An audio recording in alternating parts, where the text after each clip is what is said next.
Vamos a Jueces, capítulo 18. Quienes no están familiarizados, bueno, estamos estudiando el libro de los Jueces. Ya estamos por finalizar. Adrián la semana pasada nos introdujo al último periodo de Israel. Solamente cabe mencionar que Israel ya se encuentra sumergido en una densa oscuridad. Bien pudiera Adrián la semana pasada haber compartido el 17 y el 18, pero ya se los dijo la semana pasada, fue muy complicado como extraer una aplicación, digamos, contextualizada. No solamente él sufrió en ese capítulo 17, yo también durante esta semana estuve sufriendo en este capítulo 18 para poder darle una aplicación contextual, pero estoy seguro que Dios va a hablar tremendamente a nuestros corazones. Repito, del capítulo 17 hasta el capítulo 21, que ahí cierra el libro de los Jueces, vemos ya al pueblo de Israel sumergido en una densa oscuridad. En varias ocasiones vemos a Jehová levantando a un juez para libertar a su pueblo que se encontraba oprimido. ¿A causa de qué? De su desobediencia, a causa de su rebeldía, a causa de su idolatría, y Dios levantando siempre a un hombre para traer libertad. En esta ocasión ya no. El pueblo ya no está pidiendo un libertador. El pueblo ya no está buscando el rostro de Dios. El pueblo simple y sencillamente se ha sumergido en una horrenda y terrible idolatría. Y eso lo vamos a descubrir ahorita. Fíjense nada más, a manera de ir introduciendo el mensaje. La semana pasada veíamos en el versículo 6 del capítulo 17, que fue clave, decía así: en aquellos días no había rey en Israel, cada uno hacía lo que bien le parecía. Qué horrible, ¿no? Mire, dicho de otra manera, abrace esto. La palabra de Dios ya no era la guía para distinguir entre el bien y el mal. Cada uno seguía los edictos de su corazón. Así es. Ya cada quien hacía lo que creían que era conveniente. Ya no me importa si esto es bíblico o no. Ya no me interesa si esto Dios lo aprueba o no. Mi corazón me dice que está bien y puedo hacerlo. Y créanme, eso es muy peligroso. Para que entendamos mejor el capítulo 18, el capítulo 17 se concentra en esto. Ojo, la carnalidad de unos pocos individuos. Presten atención porque ya entramos ahorita en tema. Capítulo 17, la carnalidad de unos pocos individuos. Capítulo 18, tribus enteras rebelándose en contra de Dios. Específicamente la tribu de Dan. Ya no es un sector, ya no es un grupito, ya no es una persona. Ahora son muchas personas yendo en contra de Dios. ¿Estamos listos? Venga, levante su mano derecha al cielo conmigo y repita después de mí lo siguiente: estoy listo y estoy dispuesto a recibir lo que tienes para mí a través de tu palabra, que es viva y eficaz. Y a partir de hoy, vamos, dígalo bien fuerte, a partir de hoy, no seré el mismo de antes. En el nombre poderoso de Jesús, amén y amén. Bueno, vamos a leer, lea conmigo los versículos del 1 al 10. ¿Está ahí en sus Biblias? Venga, esta vez no trabajé en unas diapositivas como acostumbro hacerlo para ponérselo en pantallas, pero hoy quise invitarlos a que mejor leyeran desde sus Biblias. Si la tienen impresa, digital, no hay ningún problema. Dice así el versículo 1 del capítulo 18, libro de los Jueces. El epígrafe, el título ahí encimita dice: Micaía y los hombres de Dan. Ya vimos quién era Micaía. La semana pasada Adrián se encargó de desmenuzarnos bien este personaje y otro que entró en escena, que fue este levita que se convierte en sacerdote, ¿no? Bueno, dice el verso 1: en aquellos días no había rey en Israel. Muy similar al verso 6 del capítulo 17. En aquellos días no había rey en Israel, y en aquellos días la tribu de Dan buscaba posesión para sí donde habitar, porque hasta entonces no había tenido posesión entre las tribus de Israel. Verso 2: y los hijos de Dan enviaron de su tribu 5 hombres de entre ellos, hombres valientes. Noten esto, noten las ubicaciones de Sora y Estaol, para que reconociesen y explorasen bien la tierra, y les dijeron: id y reconoced la tierra. Estos vinieron al monte de Efraín hasta la casa de Micaía y allí posaron. Cuando estaban cerca de la casa de Micaía, reconocieron la voz del joven levita, y llegando a ella le dijeron: ¿quién te ha traído acá? ¿y qué haces aquí? ¿Y qué tienes tú por aquí? Él respondió, hablando de levita, de esta manera ha hecho conmigo Micaía y me ha tomado para que sea su sacerdote. Y ellos le dijeron, pregunta pues a Dios para que sepamos si ha de prosperar este viaje que hacemos. Y el sacerdote les respondió, me llama mucho la atención la manera inmediata de este supuesto sacerdote, ¿no? Supuesto sacerdote. Dice, esta tribu de Dan va a ir a explorar una tierra y le dicen a este supuesto sacerdote, pregúntale a Jehová si va a prosperar nuestro camino. Esto es, si vamos a conquistar ese territorio. Y este hombre no veo en ningún momento, porque dice, verso 6, y el sacerdote le respondió, id en paz, delante de Jehová está vuestro camino que andáis. O sea, yo no veo en ningún momento que este sacerdote se haya inclinado al menos y haya consultado a Dios en oración. Yo no veo a este sacerdote como que hubiera, tiempo, déjame ir al templo y permíteme consultar a Dios. No veo a este sacerdote diciéndole a los de Dan, ven mañana y te tengo una respuesta. Inmediatamente le dice, ustedes les va a ir muy bien. ¿Saben qué me hacía pensar esto? Que hoy en día hay muchas iglesias, hay muchos pastores que solamente van a decirte lo que quieres escuchar. Por no perder número, por no perder amistades. Es que si digo esto que no va de acorde al estilo de vida de este amigo, de este hermano, si yo lo confronto con esta actitud, puede ser que se vaya. Y es uno de los más fieles y mejores diezmadores que tenemos en la iglesia. Mi amigo, a Juan el Bautista le cortaron la cabeza por confrontar a Herodes Antipas cuando se metió o se hizo su nueva conquista a la esposa de su hermano Felipe. Y Juan el Bautista le dice a Herodes Antipas, que era el gobernador, y le dice, ¿sabes qué? No es lícito que tú tengas esa mujer. En otras palabras le dice, lo que tú estás haciendo es pecado. Herodes Antipas, lleno de rabia, lo mete a la cárcel. No quería matarlo porque tenía miedo de todo el pueblo que lo consideraban un profeta, Juan el Bautista. Pero Herodías, su nueva conquista, hizo todo lo posible para que lo mataran. ¿Por qué? Por confrontar a alguien. Ay, ¿qué pasó? Hasta yo me espanté. Aquí el profeta. Esto merece un trago de agua o un pan. ¿Alguien tiene un pan? Un bolillo. Santo Dios, ahora sí, el que estaba dormido se despertó y el que estaba despierto se va a dormir. No, no es cierto. Ojo con esto. No consulta a Dios. Repito, me quedé en esto. Muchas personas, no solamente pastores, consejeros. Hoy en este ramo de la psicología, créeme, hay muchos psicólogos que por ganar más clientes te van a decir exactamente lo que tú quieres escuchar. Perdón, hija, no es nada que ver con los psicólogos, nada más. Pero dije psicólogos, pastores y todo, consejero y demás. Cuando quieren proteger algo, te van a decir exactamente lo que tú quieras escuchar. Así que Adrián se encargó de decirlo muchas veces la semana pasada. Gracias a Dios que estamos estudiando la palabra. Créame, si yo siento tentación por decirles solamente aquello que les va a caer bien, pues Dios me protege de eso porque tengo que apegarme a la palabra. No hay manera. Y si con alguien tengo que quedar mal, pues bueno, prefiero quedar mal con la humanidad y no con Dios. Seguimos. Dice el verso 7. Entonces aquellos 5 hombres, recuerden esos 5 espías de la tribu de Dan, salieron y vinieron ¿a dónde? A Lais, esta ciudad, ojo.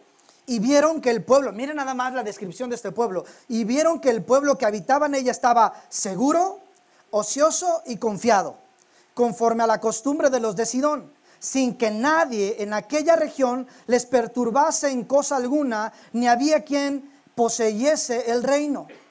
Y estaban lejos de los sidonios y no tenían negocios con nadie. Volviendo pues ellos a sus hermanos en Sora y Estaol, sus hermanos les dijeron, ¿qué hay? O sea, estos 5 espías ya regresan a Sola y Estaol, donde está asentada la tribu, y ven a todos, miren, me imagino que ven a todos sus amigos, los ven acostaditos en las hamacas, en las tiendas de campaña, los ven bien a gusto, bien contentos. ¿Saben qué dice? Llegan estos 5 espías y le dicen, hey, ¿qué está pasando? Ellos respondieron, levántense, Sabemos, subamos contra ellos, porque nosotros hemos explorado la región y hemos visto que es muy buena. Y vosotros no haréis nada. No seáis perezosos en poneros en marcha para ir a tomar posesión de la tierra. Verso 10. Cuando vayáis y llegaréis a un pueblo confiado y a una tierra muy espaciosa, pues Dios la ha entregado. Ojo con estas palabras. Pues Dios la ha entregado en vuestras manos, lugar donde no hay falta de cosa alguna que hay en la tierra. Cuando leía hasta aquí este versículo, decía, hey, qué mal está esta tribu. Qué mal está esta tribu. Dicen que Dios les ha entregado ese territorio. ¿No te ha pasado que a veces te encuentras reclamando algo que Dios no te dio, pero le pones el nombre o la etiqueta de Dios? Estoy seguro que esa muchachita es para mí. Y Dios te dice, mi hijo, no es por ahí. No es por ahí. ¿Ya viste cómo está allá? No es por ahí. Pero dice que aquí le dijeron, Dios nos lo entregó. Mucho cuidado cuando le pongas una etiqueta de Dios me lo mandó, Dios me lo entregó. Asegúrate que venga de Dios y no de tus propios instintos, no de tus propios deseos, no de tus propios placeres. Porque entonces la consecuencia, ojo, la consecuencia va a ser fatal. Dios te va a dejar de amar, Dios ya no te va a aceptar. No, créeme, Él está presto para abrazarnos, para aceptarnos, para amarnos. El problema es que cuando uno se empeña a hacer su santa voluntad, lo que menos quieres es volver a los brazos de Dios. Y peor aún, cuando uno fracasa, cuando uno falla en sus decisiones, ya uno no quiere volver. ¿Por qué? ¿Porque Dios lo rechaza? No, porque sentimos tanta vergüenza.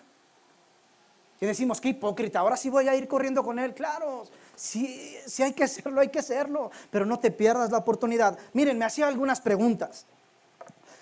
Decía el verso 1 que Dan no tenía o no poseía una heredad entre las tribus de Judá.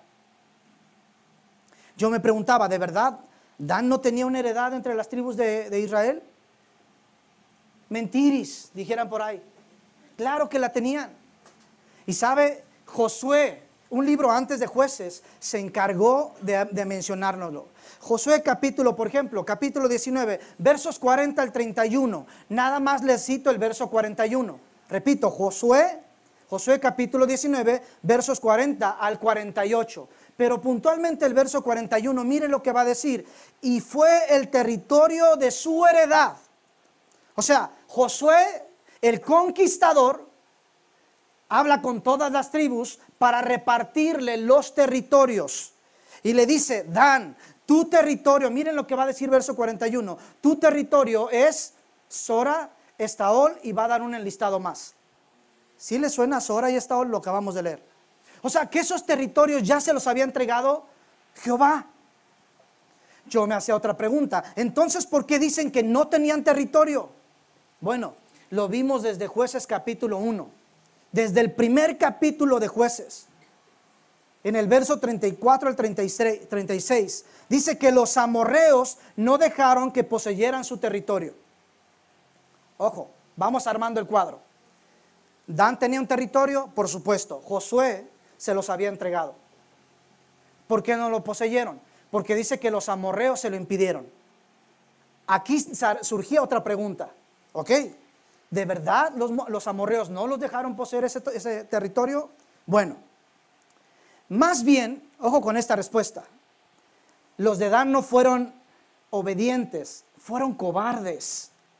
Porque Jueces, ahí mismo capítulo 1, en el versículo 2, ojo, palabras de Jehová, no palabras de Josué, no palabras de la tribu de Judá, de la tribu de Benjamín, palabras de Jehová. Dice textualmente que Jehová les dijo, ya les entregué toda la tierra, suban y poséanla.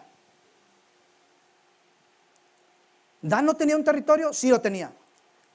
¿No lo pudo poseer a causa de los amorreos? No, por cobardes y desobedientes, porque Dios les dijo, ya se los entregué, suban y poséanlo. ¿Qué significaba suban y poséanlo? Significaba pelear. Dan no quería pelear. Dan no le gustaban los riesgos. Adán solamente quería que le dijeran, mira, aquí está tu pase, nada más llegas y le dices a los amorreos, dice Jehová que se salgan, que esto es mío. Eso es lo que querían los de Adán, no querían pelear como todas las tribus. A todas las tribus se les entregó un territorio y tuvieron que pelear para poseerlo. Pero ojo, ya estaba ganado. Jehová dijo, ya les entregué todo esto, solamente suban y poseanlo. Pero por cobardes, por desobedientes, no tenían territorio. De ahí vamos construyendo esto. Miren, esta actitud cobarde y desobediencia incrédula, le puedo agregar ahí de la tribu de Dan, viene acompañándoles desde el nacimiento de esta tribu. De hecho, en Génesis 49, en el verso 1, hablando Jacob que viene a ser Israel. Jacob tiene a las 12 tribus, son sus 12 hijos. Y en el verso 1 de Génesis 49 dice que los convoca a todos. Es bien interesante porque ese capítulo 49 de Génesis trata con una profecía de todos sus hijos. O sea, Jacob los va a reunir para decirles qué les va a acontecer en los días venideros a cada uno de sus hijos. Y es bien interesante que en ese capítulo 49 de Génesis, versos 16 al 18, habla de Dan. Y saben, de Dan se dicen cosas bien feas. Como tú, Dan, vas a ser una serpiente en el camino, que vas a morderle el tobillo a las personas. Pero me llama mucho la atención que el verso 18 dice así: tu salvación va a esperar. Hablando de Dan, tu salvación va a esperar. Ahorita les explico un poquito más eso. Esto me hacía pensar, ahí mismo volviendo a Jueces, pero en el capítulo 5. ¿Recuerdan cuando vimos en el capítulo 4 a una mujer que Dios levanta para empoderarla y hacerla juez de todo Israel? Anteriormente las mujeres no tenían participación para juzgar una nación, pero los hombres estaban bien chafas, o sea, los hombres no daban una. Así que Dios dijo, bueno, pues no hay hombres que pueda levantar para dirigir, pues levanta una mujer llamada Débora, ¿no? Suele pasar mucho esto en nuestras casas o en los hogares. El hombre no está tomando la responsabilidad de su hogar y muchas veces las mujeres lo toman. Esa es otra historia. Y ojo, Débora en el capítulo 5 hace un cántico porque lo lleva a la libertad, ¿recuerdan? Débora invita a Barak y le dice, Barak, acompáñame. Barak dice, no, yo no. Y le dice Débora, ok, yo voy a ir, pero cuando Jehová nos dé la victoria, se va a decir que una mujer llevó a la libertad al pueblo. Y Barak dije, yo no tengo ningún problema con eso. Ojo, en el capítulo 5 de Jueces, Débora hace un cántico, escribe un cántico. Y es muy interesante que en el versículo 17, Débora habla de Dan. ¿Sabe qué dice de Dan? Que cuando estaban peleando, toda la tribu de Dan se quedó en sus barcos. ¿Saben para qué? Por si perdían la batalla, ellos ya estaban en sus barquitos. Pélate, Tintán. ¿No creen que eran bien cobardes? Por eso no habían poseído nada. Yo siempre les digo, mis amigos, ¿alguien tiene algún proyecto de vida? ¿Algún negocio que implementar? Arriésguese. Pero si no me sale, pero si no pega, es mejor correr el riesgo que la culpa de no haberlo intentado. Por cobardes no habían poseído nada. Continuamos. Vamos a los versos del 11 al 26. Léalos conmigo. Cada vez se pone más intenso. Versos 11 al 26. Dice así. Entonces salieron de allí, de Sora y de Estaol. ¿Cuántos hombres? 600 hombres de la familia de Dan, o sea, de la tribu de Dan, armados de armas de guerra. Yo pensé que por un momento iba a decir armados hasta los dientes. Verso 12. Fueron y acamparon en Kiriat Jearim, en Judá, por lo cual llamaron a aquel lugar el campamento de Dan, hasta el día de hoy, hasta el occidente de Kiriat Jearim. Y de allí pasaron al monte de Efraín y vinieron hasta la casa de Micaía. ¿Ya recuerdan ese personaje? Verso 14. Entonces aquellos 5 hombres que habían ido a reconocer la tierra de Lais dijeron a sus hermanos, ¿no sabéis que en esta casa hay efod y terafines y una imagen de talla y una de fundición. Ya Adrián explicó eso la semana pasada. Y mire lo que va a decir. Verso, por tanto, ahí mismo en el 14, por tanto, lo que habéis, mirad por tanto lo que habéis de hacer. Verso 15, cuando llegaron allá, vinieron a la casa del joven levita, en casa de Micaía, y le preguntaron cómo estaba. Y los 600 hombres que eran de los hijos de Dan estaban armados de sus armas de guerra a la entrada de la puerta. Y subiendo los 5 hombres que habían ido a reconocer la tierra, entraron allá y tomaron la imagen de talla, el efod, los terafines y la imagen de fundición, mientras estaba el sacerdote en la entrada de la puerta con los 600 hombres armados de armas de guerra. Verso 18, entrando pues aquellos en la casa de Micaía, tomaron la imagen de talla, el efod, los terafines y la imagen de fundición. Y el sacerdote les dijo, ¿qué hacéis vosotros? ¿Saben qué estaban haciendo estos hombres? Estaban robando. La tribu de Dan, la que dijo, ve, Dios está contigo, te va a dar ese territorio. Estaban robando. Yo les pregunto, ¿eso es de Dios? No.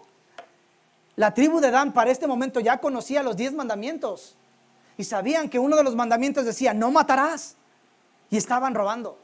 Alguien pudiera decir, sí, pero tiene una causa noble. Yo me decía, qué interesante, los de Dan en una misión pecaminosa se encuentran con un levita pecador.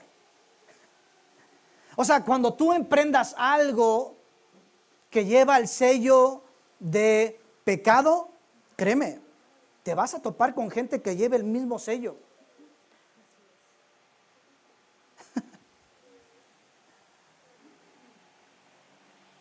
Decían por ahí, ladrón que roba a ladrón, ¿no es cierto? ¡Qué loco! Lo que siembras cosechas. Así de sencillo. Y total que estos amigos tienen que robar, y les digo, alguien pensaría, pero es una causa noble. Miren, véalo conmigo de esta manera. Es como si alguien dijera, tengo muchas ganas de leer la Biblia, no tengo una. Va y se mete a una tienda y se roba una Biblia. Alguien diría, pues sí, tenía ganas de leer la Biblia. Uno diría, sí, pero robó. Es lo mismo que están haciendo estos de Dan. Se meten a robar. Dice el 19, y ellos le respondieron, calla, pon la mano sobre tu boca. Esta era una expresión de amenaza, No solamente era como guarda silencio, era una expresión amenazante.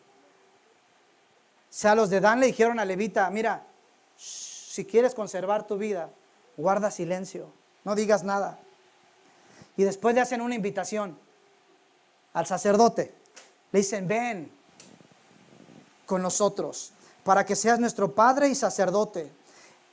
Es mejor que seas tú sacerdote en casa de un solo hombre que de una tribu y familia de Israel. ¿Recuerdan que este hombre lo agarró Micaía y le dijo, ¿sabes qué? Tengo unos ídolos, quisiera ser mi sacerdote. Pero antes le dijeron a Levita, te voy a pagar muy bien. El levita dijo, salario, buen salario, comidita, habitación, acepto. O sea, no le interesaba la adoración, no le importaba si era Dios o cualquier otra persona, a él lo que le interesaba era el salario. Y mire que hoy en día tenemos muchísimos líderes religiosos, no solamente cristianos, de todas las religiones, solamente enfocados en las finanzas. Y es muy triste, y es muy lamentable. Y obviamente le hacen una propuesta que sabían que lo iba a cautivar. Vente con nosotros. No vas a ser sacerdote de una sola casa, de un solo hombre, de toda una tribu. Aquí el sacerdote se puso a pensar. Mire el 20. Y se alegró el corazón del sacerdote, el cual tomó el efod y los terafines y la imagen y se fue en medio del pueblo. O sea, el que primero dijo, no roben. Ya cuando le dijeron, te va a ir muy bien, hijo. Yo solito agarro todo lo que se iban a robar, yo me los robo por ustedes, ¿no? Híjole. 21. Y ellos se volvieron y partieron y pusieron los niños, el ganado y el bagaje por delante. Vuelvo a repetir, qué cobardes son. O sea, ya vámonos. Pero por si alguien nos sale al encuentro, pues vamos a poner a los niños primero, ¿no? Si a alguien tienen que atacar, pues que sean a los niños. Además, los niños despiertan siempre la compasión, a lo mejor no nos hacen nada. Dice, cuando ya se habían alejado, verso 22, de la casa de Micaía, los hombres que habitaban en las casas cercanas a la casa de Micaía se juntaron y siguieron a los hijos de Dan. O sea, ya se enteraron que se metieron a robar. ¿Recuerdan el testimonio que nos contó Adrián la semana pasada de cuando se metieron a robar a su casa? Está bien, no los voy a entristecer en un día tan especial. Pues bueno, se enteran que se metieron a robar. Y toda la comunidad de Lais sale para defender a uno de sus vecinos. Verso 23, y dando voces a los de Dan, o sea, a los vecinos gritándoles, estos volvieron sus rostros y dijeron a Micaía, ¿qué tienes que has juntado gente? O sea, los de Dan que vienen armados contra un pueblo ocioso, pacífico, se voltean todos bien armados y dicen, ¿qué traes? O sea, todo el pueblo iba muy valiente. ¿Qué traes? Verso 24, noten esta respuesta. Él respondió, tomaste mis dioses que yo hice y al sacerdote y se van. ¿Qué más me queda? ¿Por qué pues me decís, qué traes? Y los hijos de Dan le dijeron, no des voces tras nosotros, no sea que los de ánimo colérico os acometan y pierdas también tu vida y la vida de los tuyos. 26, y prosiguieron los hijos de Dan su camino, y Micaía, viendo que eran más fuertes que él, volvió y se regresó a su casa. Él sabía que no debía meterse con Sansón a las patadas. Él lo sabía perfectamente. Fueron a echar bronca. Cuando vieron que eran 600 y armados, dijeron, no te preocupes, llévate al sacerdote, llévate a los dioses, estamos bien con eso. Pero miren nada más, que esto me hacía pensar, estos versículos me hacían pensar, que vemos a una tribu de Dan yendo bien valientes contra un pueblo indefenso. Contra un pueblo, mire, lo puse así, pacífico, pero puse un paréntesis aquí, escuchen esto, pacífico. Pacífico también pudiéramos entenderlo como descuidado, imprudente. Oigan, Lais estaba en un tiempo, ojo con esto, estaban en un tiempo donde había conquista tras conquista. Es más, había muchísimos ladrones alrededor. Y Lais dicen, no, nosotros no necesitamos armas. Nosotros estamos bien tranquilos, nadie nos va a hacer daño. Alguien pudiera pensar, qué bonito, tienen mucha fe, pero es una imprudencia. Es una imprudencia. Miren, Mateo 10:16, hablando Jesús, hablándole a sus discípulos, les dice, los voy a mandar a un lugar donde van a estar entre lobos, rapaces. ¿Y sabe qué les dice Jesús? Sean astutos como serpientes, inocentes como palomas. ¿Sabe? Muchísimos creyentes, no voy a decir cristianos, porque cristianos hoy ya vemos un montón. Creyentes creo que se reduce el número. Cristianos ya lo hemos adoptado como un mero título religioso. Alguien va a pedir trabajo y en tu solicitud le pones cristiano, aunque no vayas y te hayas parado en la iglesia en meses o en años. Como en mi caso, cuando yo le ponía antes católico, no iba a la iglesia y él le ponía ahí católico. Gracias a Dios que no me preguntaban cuándo fue la última vez que fui a misa, porque les hubiera dicho que cuando me bautizaron, yo creo, ¿no? Pero hoy en día también hay muchas personas que se llaman cristianos. Y uno dice, qué cute, qué lindo. Pero no. ¿Sabe una cosa? Hay muchos creyentes hoy en día descuidados, como Lais. No me va a pasar nada. Soy un hijo de Dios. Que venga la tentación, cualquiera que sea, no me va a pasar nada. No es ciertamente Jesús nos advirtió muchas veces, velen y oren para que no entren en tentación. Aquel que piensa que el diablo, sus ataques no le van a hacer nada, créame, mucho cuidado, está propenso a caer.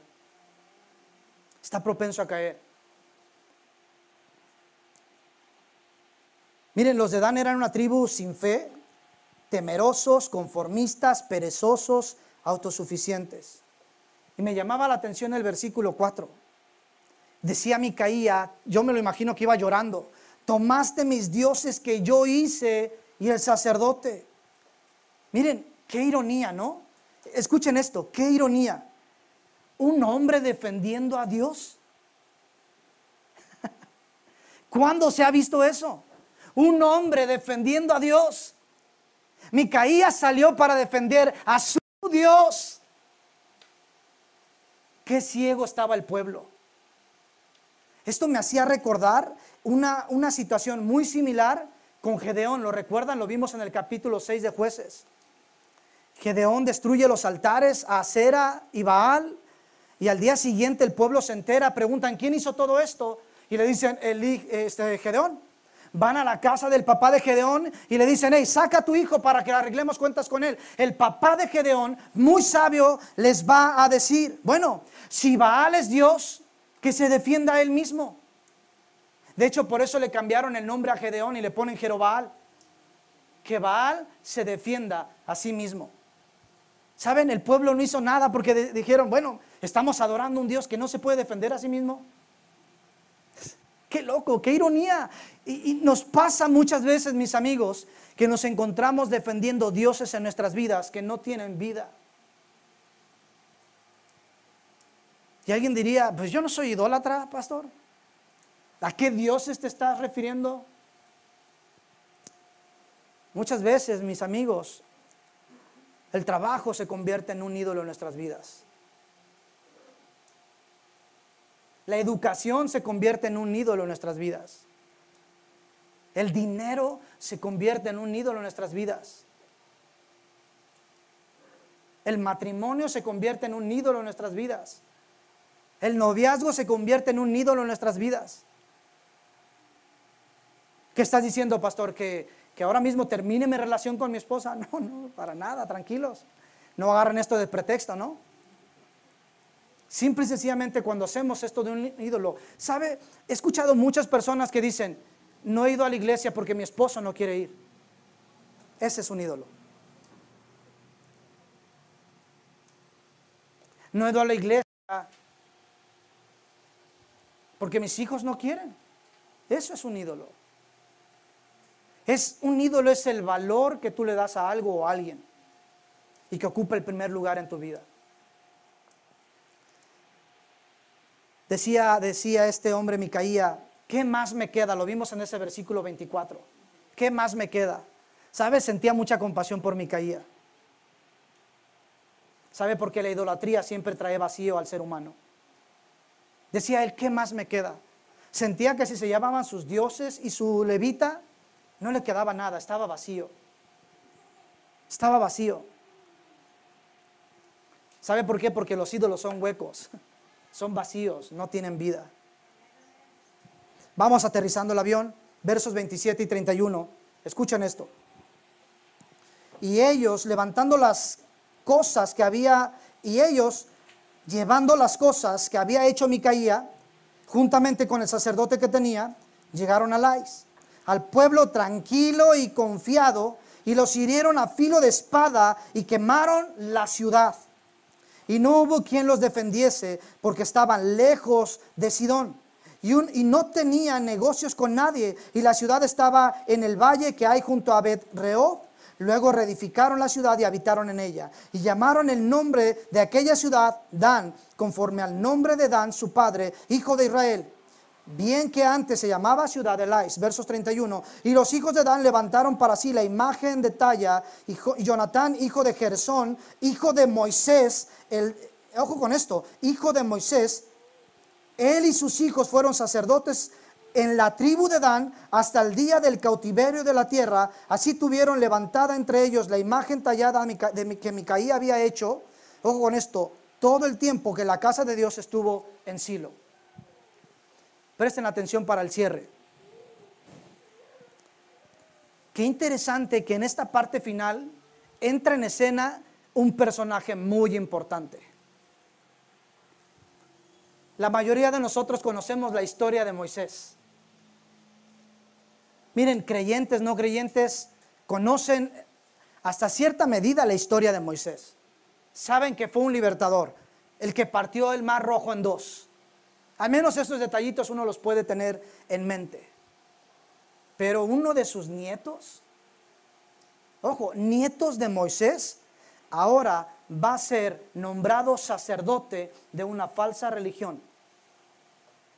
Yo me preguntaba, ¿cómo este nieto de Moisés cayó tan bajo? Teniendo el testimonio de su padre y de su abuelo, siendo hombres tan importantes para toda una nación, escuchando de sus labios cómo Dios los había libertado de Egipto, cómo Dios los había conducido por el desierto, y ahora el nieto de Moisés se convierte en un sacerdote de una falsa religión. Yo me preguntaba, ¿cómo llegaron hasta ahí? Miren, ahí les va.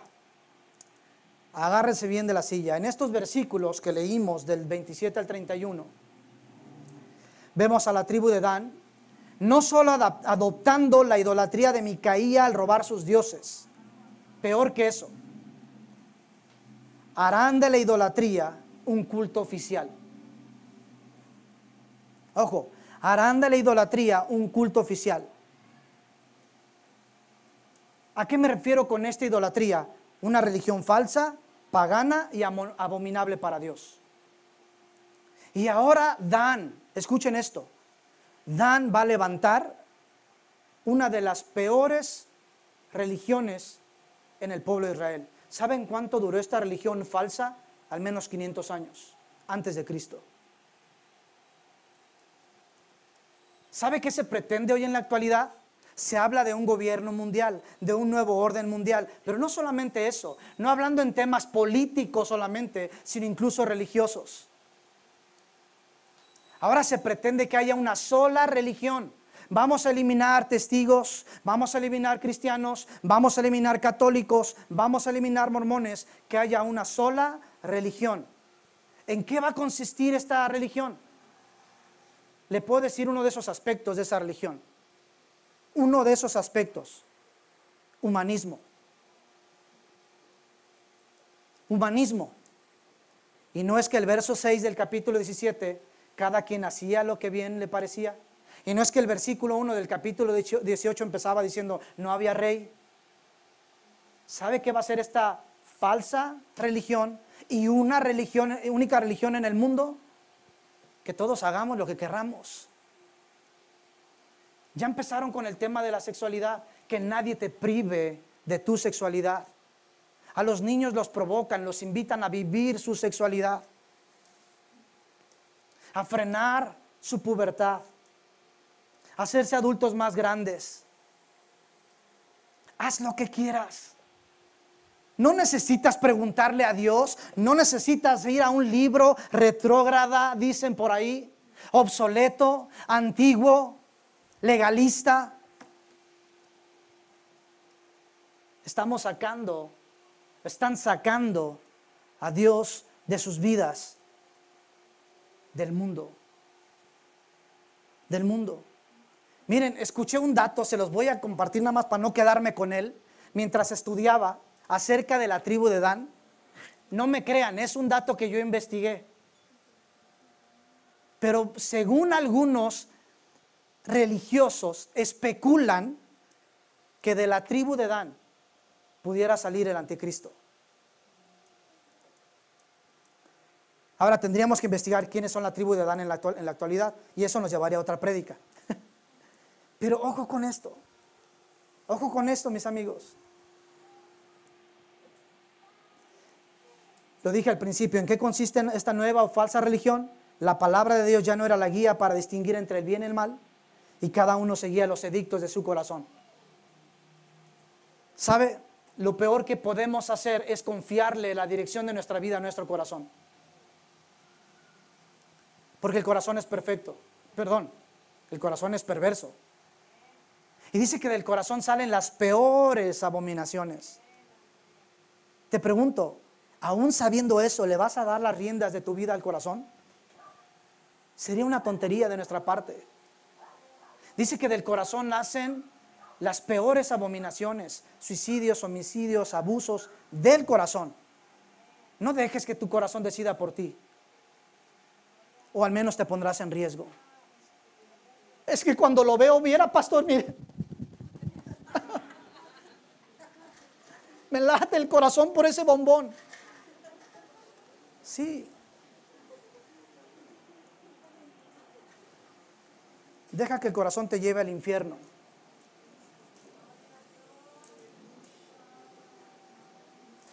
Y ojo, no me refiero tanto al infierno, aunque encaja a ese infierno eterno, sino incluso a un infierno terrenal. Doble. ¿Sabe cuántos matrimonios no son felices? Muchísimos. Viven juntos. Son compas. Porque pagamos, porque tenemos niños en común. Vamos a ser buenos amigos, vamos a llevarla bien. Sansón no era feliz en su matrimonio con Dalila.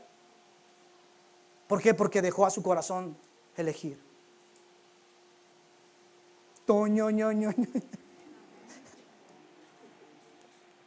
¿Sabe, mi amigo? Parece que la iglesia, mejor dicho, el cristianismo de hoy en día se encuentra en un momento muy similar al de la tribu de Dan. Ahí les va, dos cositas, abrácelas. Dos cositas. Número uno, hoy se está redefiniendo, repito, redefiniendo a Dios en lugar de someterse a Él. ¿Sabe que en Israel, uno pensaría que de Israel no, por favor? Sí, en Israel. Hay muchos eruditos de la Biblia que están tratando de reescribir la Biblia. Vamos a quitar todos esos versículos de odio, le llaman ellos. Todos esos versículos homófobos, ¿sí se dice así? ¿Homofóbicos? Sí, está mejor. Homofóbicos. Vamos a quitar todos esos versículos que lanzan un mensaje. Vamos a hacer una Biblia nueva, en donde solamente le diga a la gente: haz el bien, pórtate bien, pero haz lo que quieras. Número dos, este nuevo cristianismo está usando a Dios en lugar de adorarlo. No quiero nada que ver con la iglesia, no quiero nada que ver con Dios, pero cuando ocupe su ayuda, pues Diosito, échame la mano, ¿no? Digo, ¿está mal eso? No, no me malentienda. No quiero que salga de aquí pensando: pues ya no le vuelvo a pedir nada. Ojo, porque su palabra dice: búsquenme mientras pueda ser hallado. Más bien, si alguien no es capaz de pedir ayuda, tiene un serio problema con el orgullo, ¿eh? Si alguien no es capaz de levantar los ojos al cielo después de haber hecho algo malo y decir: Dios, ayúdame, tiene un problema muy serio de orgullo. Pero es que no quiero ser hipócrita. Es lo que mucha gente dice allá afuera. Qué hipócritas los que van a la iglesia. Prefiero que nos sigan llamando hipócritas, con una esperanza de vida eterna, y no que nos llamen honestos según su concepto y perdernos de la eternidad. Por último, ¿sabe cuál es la nueva religión de hoy en día? Lo que les acabo de decir. ¿Cómo sustento eso? Proverbios 16:25. Hay camino que parece derecho al hombre, pero su fin es camino de muerte. Gracias, hija. Ponme la musiquita. ¿Algo bien?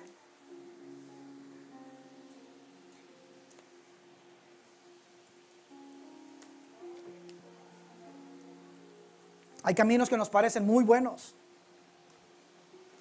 pero mira nada más, se ve frondoso, se ve verde, se ve hermoso, pero dice que su fin es camino de muerte. Híjole, en este negocio me iría muy bien. Probablemente no es el camino que debes seguir.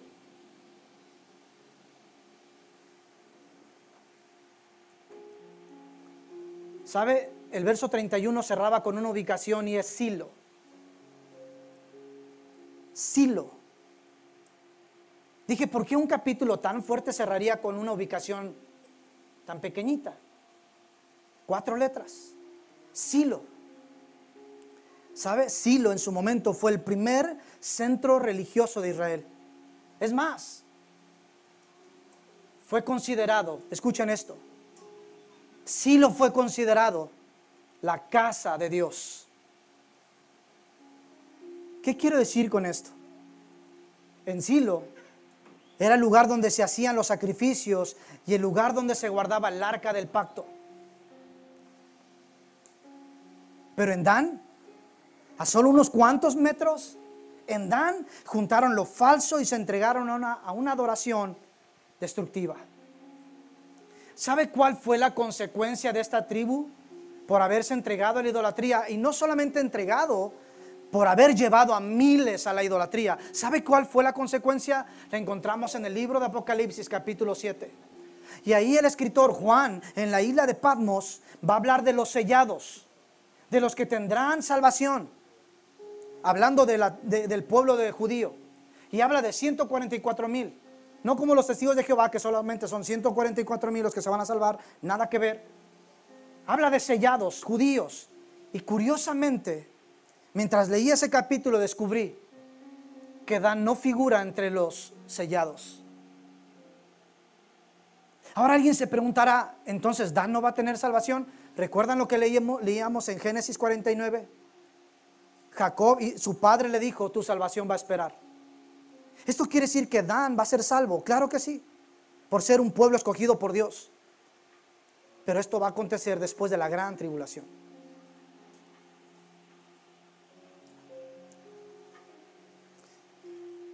Podría preguntarse a alguien aquí, ¿qué o quién nos puede sacar de ese camino que conduce a la muerte? La respuesta es obvia, mis amigos.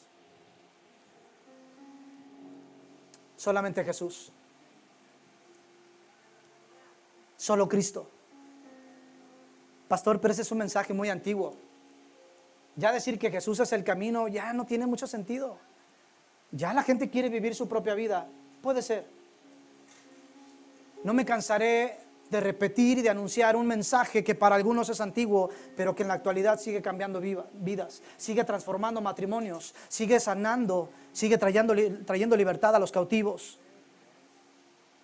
Si es un mensaje obsoleto, ¿por qué tiene tanta relevancia en la actualidad después de más de 2000 años? Juan 14:6, Jesús lo dijo, yo soy el camino, la verdad y la vida. Nadie viene al Padre si no es por mí. Juan 3:36, escuchen esto y váyase poniendo de pie para orar juntos, por favor.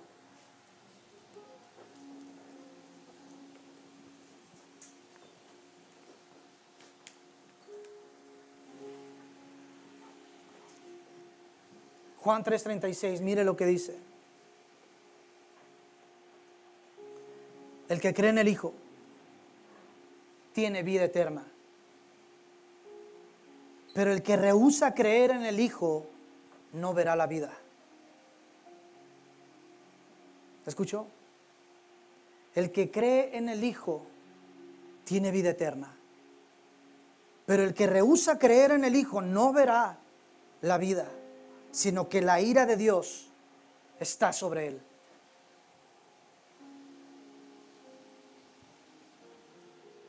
Puedes pachanguearla muy bien aquí.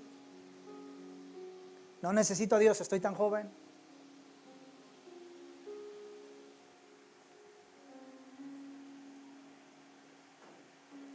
Pero quien rehúsa, quien rechaza a la persona de Jesucristo, no tendrá vida, lo siento. ¿Y sabías que esta vida no es lo único que existe? Hay una eternidad. Científicamente está comprobado, bíblicamente, filosóficamente. Hay una vida después de esto. Hay una vida eterna. Yo la creo. No creas que vivir aquí como dicen muchos, religiones hinduistas, aquí en la tierra está el infierno y aquí en la tierra está en el cielo. Mentiras. Ni el infierno que supuestamente hay aquí en la tierra se parece al que va a haber en la eternidad, ni el cielo que se supone que se vive aquí en la tierra se parece al que va a haber en la eternidad. Nada que ver. La Biblia describe cielos muy distintos a los que según vivimos aquí en la tierra, un infierno muy diferente al que según vivimos en esta tierra.